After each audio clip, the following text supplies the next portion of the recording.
ध्येयं सदा परिभवग्नमभीष्टदोहम् तीर्थास्पदं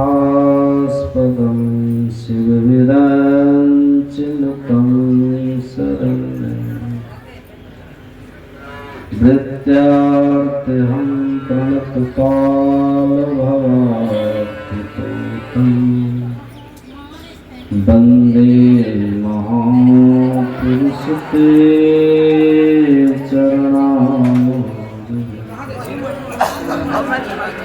अखण्डानन्दबोधाय शिष्यसन्तापहारिणे सच्चिदानन्दरूपाय रामाय गुरुवे नमः।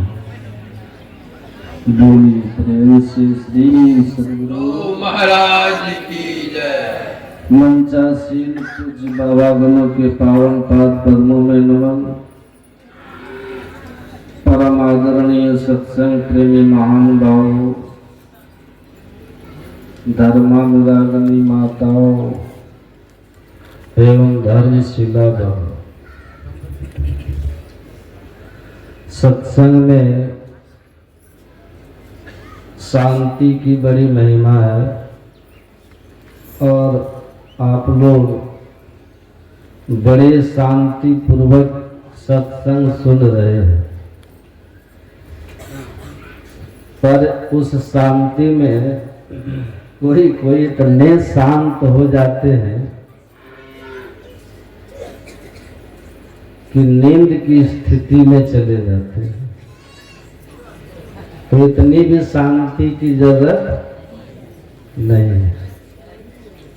जागत नगरी में चोर न लूटे अझक मारे जमदूता। तो जग करके रहिए तो आप जमदूत झक मारेगा, है ना। इसलिए नींद से थोड़ा बचिए, नहीं तो आप सुन नहीं पाएंगे। और बातचीत मत कीजिए आपस में माताओं। बातचीत करने से आप ठीक से सुन नहीं पाएंगे, आपके बगल वाले भी नहीं सुन। और जानते हैं ना, सत्संग गति में आए के बात करे कुछ और, हे अपराधी मानवा नरक पड़े सुठौर। ये कितनी बुरी बात है, विचार कीजिए। जो सत्संग हमारे मुक्ति का साधन है, जिस सत्संग से हमें मोक्ष की प्राप्ति हो, ऐसे पवित्र स्थान में आकर, ऐसे पवित्र कर्म में आकर और आपके जीवन में अच्छा के जगह बुरा हो जाए तो कितना दुर्भाग्य है कि नहीं। कल मैं कहा था, पलटू साहब ने कहा कि सौभाग्य जगे जब संत मिले, वही शुभ दिन वही शुभ घड़ी, नहीं तो लगन मुहूर्त सब झूठ है, सभी बिगाड़े काम। अब पलटू शुभ दिन शुभ घड़ी, याद पड़े जब नाम। लगन और मुहूर्त की बड़ी हम लोग व्यवस्था रखते हैं ना, मिलाते ना कुंडली। विवाह करते हैं तो लड़का लड़की का कुंडली मिलाते हैं, ऊपर से लगन है कि नहीं, बिना लगन का शादी होती है। शादी तय करते हैं लगन और मुहूर्त देखकर, करते हैं ना, देखते हैं कि नहीं। कहते हैं लड़का लड़की का योग मिल रहा है, योग, ये भी योग है। सबका योग मिलाते हैं, जो अपना भाग्य करता है उसकी बात अलग है। बाकी परिवार सबका लगन देखता है, मुहूर्त देखता है, योग मिलाता है, तब न विवाह करते हैं। उसके बाद भी खटपट जारी रहता है कि नहीं। उसके बाद भी खटपट जारी रहता है। झारखंड के देवघर में एक बिहार का ही लड़का पढ़ाई करता था, सत्संग के क्रम में मिला तो वो सुना रहा था कि बाबा जब हमारी शादी की बातचीत चल रही थी ना, तो हम इतने खुश थे कि हमको लग रहा था कि मत कहिए, हम ही चुनाव लड़ रहे हैं एमएलए का, आज किसी राष्ट्रीय पार्टी का टिकट मिल गया। हमको इतनी खुशी हो रही थी।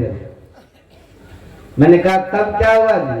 कहा जब लड़की वाले देखने आए ना, तो साथी संगत को तो आए नहीं देखने, हमको देखने आए।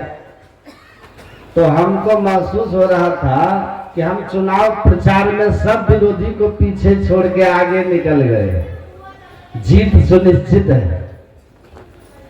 और जब विवाह हो गया तो समझो कि चुनाव जीत गए बा। ऐसी खुशी हो रही थी। अब पहली बार जब ससुराल गए तो सास ससुर साला सरहज साली अड़ोस पड़ोस रिश्ते नाते इतना मान आदर ससुराल में मिला।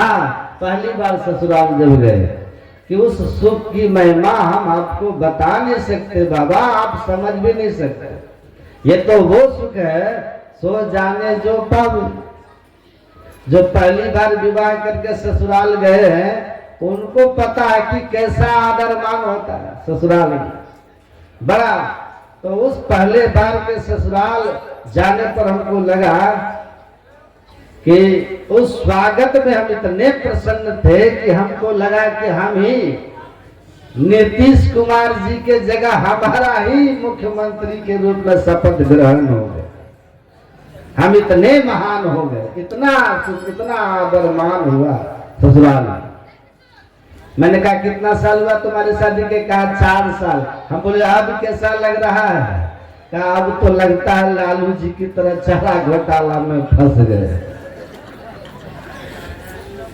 तो योग तो मिलाते हैं, है ना, और लगन भी मिलाते हैं।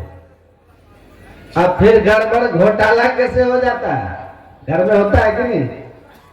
गड़बड़ घोटाला होता है ना। देखिए योग मिलाते हैं, सब कुछ करते हैं, अब फिर भी गड़बड़ घोटाला हो जाता है। क्यों? एक दूसरे करी समझ जाने योगी कहिए सोई। सुंदर थे ना भी। अंतर दृष्टि की युगल धारों को एक करके इस अंधकार के वज्र कपाट को तोड़ दीजिए, अंत प्रकाश हो जाएगा। अंत प्रकाश में विकार मर जाएंगे, निर्विकार जब आप हो जाएंगे तो संसार से निस्वार्थ प्रेम कर सकेंगे। निर्विकार व्यक्ति ही संसार के प्रति निर्विकार प्रेम कर सकता है। हेतु रहित जग जुग उपकारी, तुम तुम्हार सेवक असुरारी। परमात्मा के जो जानने वाले होते हैं, विकार मुक्त सत विकार जित अनग अकामा अचल अकिंचल सुचि सुख धामा। काम क्रोध लोभ मोह मद मात्सर्य 6 विकारों को जीते हुए संत संसार की कामनाओं से मुक्त होते हैं। वे अपने आप में सुख के धाम होते हैं। आप बद्री धाम, केदार धाम, कैलाश धाम, वेदनाथ धाम, बाबा धाम है ना, और कौन कौन धाम है? गंगोत्री धाम, यमुनोत्री धाम, बहुत सारे धाम का नाम सुने हैं, लेकिन सुख का धाम कहीं देखा? सुख का धाम कहाँ है? गोस्वामी तुलसीदास जी महाराज कहते हैं सत विकार जित, अंतर साधन करके योग साधन करके जिसने अपने अंदर के विकारों को जीत लिया, अनग अर्थात पाप रहित खुद को कर लिया, अकामा अर्थात कामनाओं से मुक्त कर लिया, अचल सत्य में जिसकी एकदम निष्ठा स्थिर हो गई, सत्य में जिसकी निष्ठा स्थिर हो गई।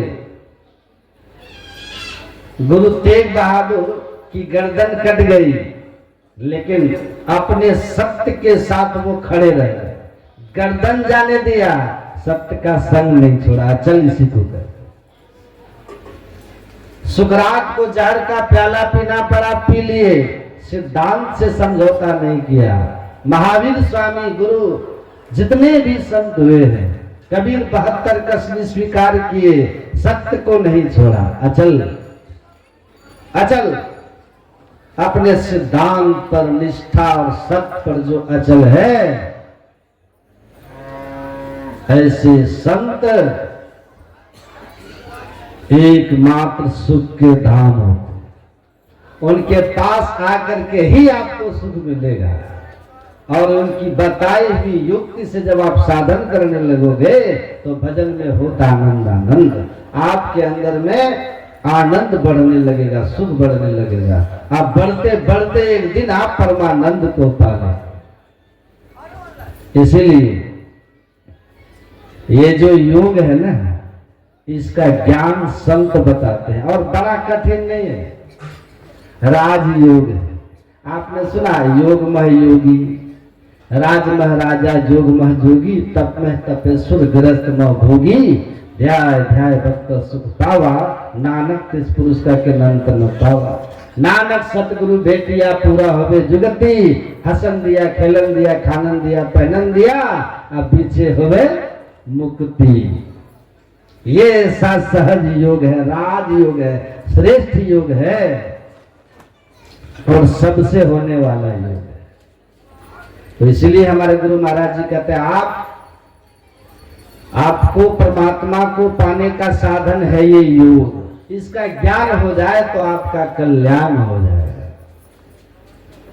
सबसे श्रेष्ठ भगवान कृष्ण ने कहा तपस्वी भी दिको योगी, ज्ञानी भ्योपि मतोधिकः, कर्म भ्यश्चाधिको योगी, तस्मात् योगी भव अर्जुन। भगवान कृष्ण कहते हैं बड़े से बड़े तप करने वाले तपस्वी, तपेद सहस्राणि एक पाद स्थितो नरः, एक पैर पे खड़ा होकर कोई 1000 वर्ष तप कर ले, ऐसे तपस्वी से ये ज्ञानी ये योगी श्रेष्ठ होते हैं। भगवान कृष्ण के वचन है। 1000 वर्ष तप किया कोई खड़ा होकर एक पैर पर, और कोई अपने वृत्ति को एक क्षण सुषुम्ना ध्यान अंतः प्रकाश पाने के लिए दृष्टि की युगल धारों को एक करने का अभ्यास किया है केवल, उस तपस्वी से ये योगी श्रेष्ठ है। बड़े बड़े तपस्वी हुए लेकिन किसी का विकार नष्ट नहीं हुआ। हिरण्यकश्यप ने कितना तप किया लेकिन भगवान का विरोधी हुआ ना। रावण ने गर्दन काट काट करके भगवान को चढ़ा दिया, ऐसा तपस्या किसने किया। लेकिन रावण का क्या हाल था जानते हैं कि नहीं, देख लीजिए, पढ़िए ना वाल्मीकि रामायण। रामायण में उनके वाल्मीकि जी ने रावण के बारे में बहुत लिखा है। ऐसे कामी पुरुष थे रावण कि जिसका वर्णन नहीं किया जा सकता। तप कैसा था रावण का,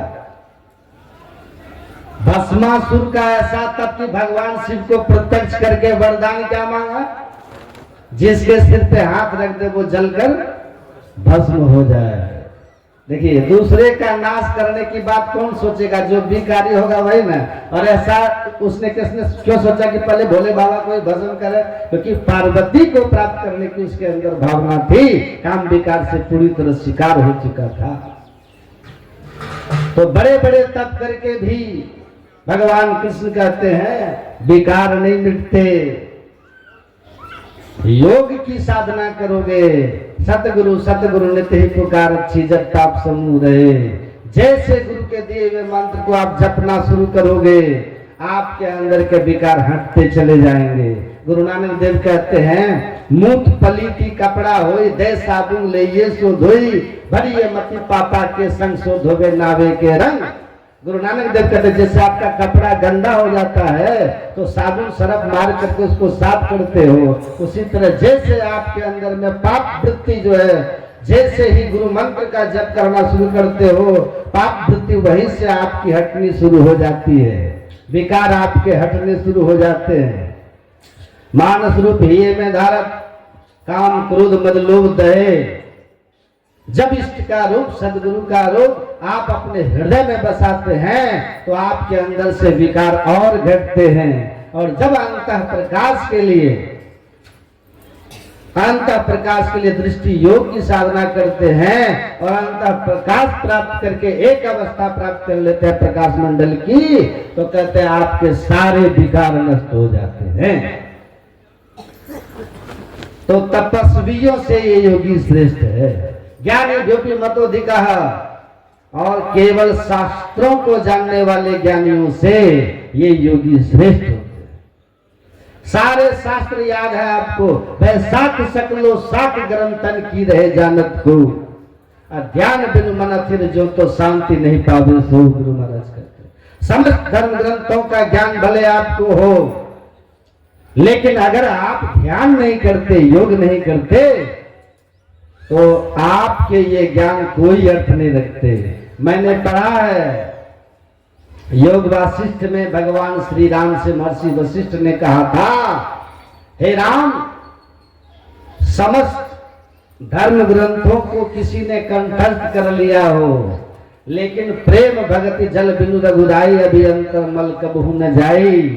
लेकिन प्रेम भक्ति के जल से जिसने अपने हृदय को नहीं सिंचित किया, उसके समस्त धर्म ग्रंथ मृत्यु काल में ऐसे ही व्यर्थ हो जाते हैं, उसका साथ छोड़ देते हैं, जैसे पंख उगाड़ने पर पक्षी के बच्चे अपने पूर्व माता पिता के घोंसले का त्याग कर देते हैं। अर्थात वो ज्ञान काम नहीं आता, वो ज्ञान काम नहीं आता।